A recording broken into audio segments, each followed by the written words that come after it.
নিরপেক্ষতার দৃষ্টি দিয়ে বলছি, এই জন্য যে এখন আপনার বিশ্বায়নের যুগে একবিংশ শতাব্দীতে হলো প্রতিযোগিতার যুগ।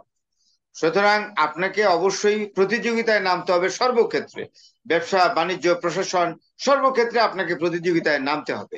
আমি খুব পরিষ্কার ভাবে বিষয়টা বলতে চাই যে আপনি যদি মেধাবী লোককে যদি সরকারের গুরুত্বপূর্ণ পদে নিয়োগ না দেন তাহলে সমস্যা কিরকম হয়। যেমন ধরেন প্রশাসনের একজন ব্যক্তি আস্তে আস্তে আপনি দিলেন, কোটা ভিত্তিক তাকে নিয়োগ দিলেন, বাট তিনি আসলে মেধায় নিয়োগ পাননি, তিনি পেয়েছেন কোটায় নিয়োগ।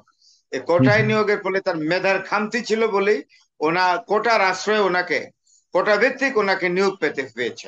কিন্তু আমার দল মত এর ঊর্ধ্বে উঠে আমি মন্তব্য করেছি। নিঃসন্দেহে এই পর্যন্ত কোনো আওয়ামী লীগ নেতা এভাবে স্পষ্ট ভাবে বলেন। আপনি যেভাবে বলছেন আন্দোলন চলছে, কি হবে আমরা জানি না, আদালত কোন দিকে রায় দিবে সেটাও জানি না, কিন্তু হতে পারে এখন আন্দোলন আদালত রায় দেয়। এখন সরকারের একটা, সাগর ভাই একটু বলি, সরকারের একটা বাইন্ডিং থাকে, যেহেতু it is the degree of the court. Quota আন্দোলনকারীদের প্রতি আমার এই পরামর্শ না, পরামর্শ দেওয়ার ক্ষমতা আমার নাই। আমার অভিজ্ঞতাটা আমি একটু বলতে চাই এবং আমি একটু নির্মোহ অবস্থানে থেকে বলবো। সেটা হলো এই যে যে সকল চাকরিতে কোটা অ্যাপ্লাই করা হয়, প্রায় সকল সরকারি চাকরিতে কোটা আছে। বিশেষ করে সিভিল সার্ভিস এক্সামিনেশন যেটা, এটা কিন্তু একটি গুরুত্বপূর্ণ পরীক্ষা। কারণ সিভিল সার্ভিস এক্সামিনেশনে যারা কোয়ালিফাই করে তারা প্রজাতন্ত্রের গুরুত্বপূর্ণ পদে আসীন হন এবং প্রজাতন্ত্রকে গুরুত্বপূর্ণ জায়গা থেকে সার্ভিস বা সেবা দেন। এই প্রজাতন্ত্রকে সেবা দেওয়ার ক্ষেত্রে অবশ্যই মেধাবী মানুষ ছাড়া এই সেবা নিশ্চিত করা যাবে না। তার থাকতে হবে মেধা, তার থাকতে হবে দক্ষতা, আর দক্ষতা জিনিসটা মেধার সাথে সম্পর্কিত। আমি খুব নিরপেক্ষভাবে একটা কথা বলি। সুতরাং এইখানে ব্যারিস্টার জিল্লোর যেটা বলেছেন ওনাকে আমি আংশিকভাবে সমর্থন করব, যে যারা মুক্তিযোদ্ধার কোটা আছে তাদেরকে আমরা অন্যভাবে পুরস্কৃত করতে পারি, তাদেরকে আমরা অবশ্যই অন্যভাবে তাদের বিষয়টাকে আমরা দেখতে পারি। যেহেতু মুক্তিযোদ্ধারা এই দেশের স্বাধীনতায় অবদান এবং রেখেছে। তাদের কোটাটা কিন্তু প্রথম শ্রেণী এবং দ্বিতীয় শ্রেণীর চাকরির জন্য বিশেষ করে 30% কোটা বরাদ্দ দেওয়া আমি হয়েছে। সেই জায়গায় সেটাই বলছি আমি, যে মুক্তিযোদ্ধাদেরকে আপনার ভালো অবস্থানে রাখার জন্য সরকারের কাছে অনেক পথ আছে, অনেক ব্যবস্থা আছে, সেই ব্যবস্থাগুলো প্রয়োগ করলে হয়ে যায়। কিন্তু প্রজাতন্ত্রে যদি যারা অত্যন্ত গুরুত্বপূর্ণ কর্মচারী বা কর্মকর্তা হিসেবে নিয়োগ পাবেন এবং যারা গুরুত্বপূর্ণ পদে থেকে দেশকে সেবা দিবেন, তাদেরকে অবশ্যই মেধাবী হতে হবে এবং দক্ষতা সম্পন্ন হতে হবে। এই জায়গায় খামতি ঘটলে আমার যেটা মনে হয় যে দেশ ক্ষতিগ্রস্ত হবে এবং রিপাবলিক যেটা দেশ ক্ষতিগ্রস্ত হবে, নো ডাউট অ্যাবাউট ইট। হ্যাঁ, বঙ্গবন্ধু দিয়েছেন, তখন অবশ্যই গ্রাউন্ড ছিল। তো যখন দেশ স্বাধীন হলো মুক্তিযোদ্ধাদের অনেকেই খুব দরিদ্র বঙ্গবন্ধু ছিল। মনে হয় চাকরিতে দেয়নি, তিনি তাদেরকে পুনর্বাসন থেকে শুরু করে মুক্তিযোদ্ধাদেরকে বিভিন্ন সুবিধার কথা বলেছেন, কিন্তু না, চাকরি। উনি পুনর্বাসন এবং তিনি কোটার কথা উল্লেখ করেছিলেন যে চাকরি ক্ষেত্রে এদের সুযোগ সুবিধা দেওয়া হবে। এবং মুক্তিযোদ্ধা। সেখানে যারা মুক্তিযোদ্ধা ছিলেন, আপনাকে বলি 73-এর একটা ব্যাচও ছিল যারা মুক্তিযোদ্ধা ছিলেন, তাদেরকে প্রশাসনে এবং সরকারের বিভিন্ন কাডারে তাদেরকে নিয়োগ দেওয়া হয়েছিল। সেই প্রেক্ষাপট আর এখনকার যে প্রেক্ষাপটে 50-52 বছর পরে, এই প্রেক্ষাপট কিন্তু সম্পূর্ণ পরিবর্তন হয়েছে। আমি কেন বলছি সাগর ভাই, আমি নিরপেক্ষতার দৃষ্টি দিয়ে বলছি, এই জন্য যে এখন আপনার বিশ্বায়নের যুগে একবিংশ শতাব্দীতে হলো প্রতিযোগিতার যুগ। সুতরাং আপনাকে অবশ্যই প্রতিযোগিতায় নামতে হবে সর্বক্ষেত্রে, ব্যবসা বাণিজ্য প্রশাসন সর্বক্ষেত্রে আপনাকে প্রতিযোগিতায় নামতে হবে। আমি খুব পরিষ্কার ভাবে বিষয়টা বলতে চাই যে আপনি যদি মেধাবী লোককে যদি সরকারের গুরুত্বপূর্ণ পদে নিয়োগ না দেন তাহলে সমস্যা কিরকম হয়। যেমন ধরেন প্রশাসনের একজন ব্যক্তি আস্তে আস্তে আপনি দিলেন, কোটা ভিত্তিক তাকে নিয়োগ দিলেন, বাট তিনি আসলে মেধায় নিয়োগ পাননি, তিনি পেয়েছেন কোটায় নিয়োগ। এই কোটায় নিয়োগের ফলে তার মেধার খামতি ছিল বলেই কোটার আশ্রয়ে কোটা ভিত্তিক ওনাকে নিয়োগ পেতে পেয়েছে। এখন সেই মানুষটি যদি অ্যাডমিন ক্যাডারের হয় এবং উনি যদি সচিব হন, তাইলে উনার যে এই মেধার যে খামতিটা ছিল এটা কিন্তু থেকেই যাবে। এটা খুব একটা আপনার হবে না, একদম সেক্রেটারি পর্যন্ত এটা কন্টিনিউ করবে।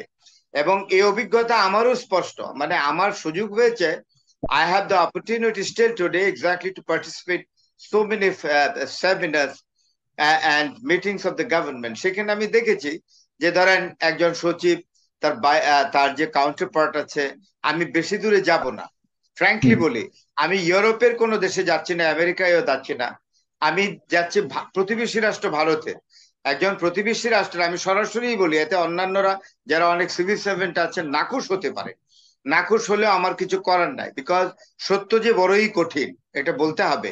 কারণ আমি এই অভিজ্ঞতা নিজে দেখেছি, I watch this in a very close quarter, exactly the dialogue between the two secretaries, secretary coming from India and the secretary of Bangladesh, আমি নিজে দেখেছি। সেখানে দেখলাম যেটা ভাই, সেটা হলো এই, যে প্রতিবেশী রাষ্ট্র ভারতের পুরনো সচিবকে আমাদের এখানকার সচিব মহোদয় খুব একটা বায়োলেটারাল টক্সে ফেস করতে পারেন না। হুম আমি এর খামতি দেখেছি, হুম এবং এতে হয় কি, এতে খুব সমস্যা হয়, এবং আপনার আপনার ইমপ্রেশনটাও খারাপ হয়ে যায়। যেমন আপনার কাউন্টারপার্ট যিনি ইন্ডিয়া থেকে আসবেন, you will take a very negative impression about you if you are not competent enough exactly to place your argument before your counterpart. It is clear, এখানে কোনো কথা নাই। তো তো সুতরাং আমি যেটা তার বলছি, মানে আপনি বলতে চাচ্ছেন যে কোটার যে সুবিধা রাখা হয়েছে এতে অনেকটাই অযোগ্যদের সুযোগ হয়ে যায়, এবং সেই সুযোগের কারণে তারা বিভিন্ন গুরুত্বপূর্ণ পদে বসে আমাদেরকে, আমাদের দেশকে, আমাদের প্রশাসনকে সঠিকভাবে চালানোতে অনেকটাই ঘাটতি দেখা দেয়, যেটা আমাদের পুরো দেশকে ক্ষতিগ্রস্ত করতে পারে। আপনার স্পষ্ট অবস্থান সেখানে। একমাত্র হ্যাঁ, আওয়ামী লীগ আমার হিসেবে এখানে আপনি স্পষ্ট। আপনি প্রথম এই আমার কাছে মনে জায়গায় হয় এই জায়গায় সাগর ভাই, এই জায়গায় মেধার কোনো বিকল্প নাই। মেধার সাথে কোনোভাবেই কম্পিট করার কোনো সুযোগ নেই, না, মেধা দিয়েই কম্প্রোমাইজ এখানে করা যাবে না। কম্প্রোমাইজ করা অন্যান্য যায়। জায়গায় আপনি সুযোগ দেন, কিন্তু অন্যান্য জায়গায় মানবিক সুযোগ দেন। আবেগ এবং আমাদের আপনি সম্মান। আপনি আরেকটা কথা বলি, ফরেন সার্ভিসের কথা বলি আমি। ফরেন সার্ভিসে কারা যায়? যারা প্রথম দিকে থাকে। আপনি কোটা যখন অ্যাপ্লাই করবেন, দেখেন যে কোটায় আপনি যে মার্কসটা পেয়ে গেল এই ক্যান্ডিডেট, তার পাওয়ার কথা বড় জোর আপনার, হয়তো তার মেধাভিত্তিক বিবেচনা করলে আনসারের এডজুটেন্ট হওয়ার কথা, হুম এবং বা অন্য কোনো ক্যাডার, পোস্টাল ক্যাডারে যাওয়ার কথা। কিন্তু তার যখন যে মার্কসটা পেলো, এরপরে যখন কোটা ভিত্তিক তাকে মার্কসটা অ্যাড করা হবে, দেখা গেল সে 20-এর ভিতরে এসে গেছে, এবং ফরেন সার্ভিস তার চয়েস দিয়ে বসেছে, এবং he is getting foreign service. এবং এই ধরনের একজন candidate, what he will do particularly two represent his country in the foreign field as a diplomat, hmm because he has been given the assignment. It's a diplomatic assignment to represent his country in the foreign field. He must be competent enough, exactly, to represent his country in different and diverse capacities.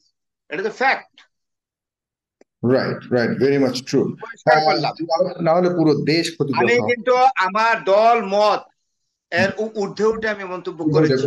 নিঃসন্দেহে এই পর্যন্ত কোনো আওয়ামী লীগ নেতা এভাবে স্পষ্ট ভাবে বলেন। আপনি যেভাবে বলছেন আন্দোলন চলছে, কি হবে আমরা জানি না, আদালত কোন দিকে রায় দিবে সেটাও জানি না, এটা কিন্তু হতে পারে। এখন আন্দোলনগুলো আদালত কি রায় কোথায়? দেয়, এখন সরকারের একটা, সাগর ভাই একটু বলি, সরকারের একটা বাইন্ডিং থাকে, যেহেতু it is the degree of the court, it is the description of the court. এখানে গভর্নমেন্টকে তো এখানে কোর্টের ডিসক্রিপশনের বাইরে গভর্নমেন্ট যেতে পারে না। কিন্তু আমি আমার অভিমতটা বললাম, এটা একটা পার্সোনাল অপিনিয়ন। এক্সিকিউটিভ ডিসক্রিপশন আছে না?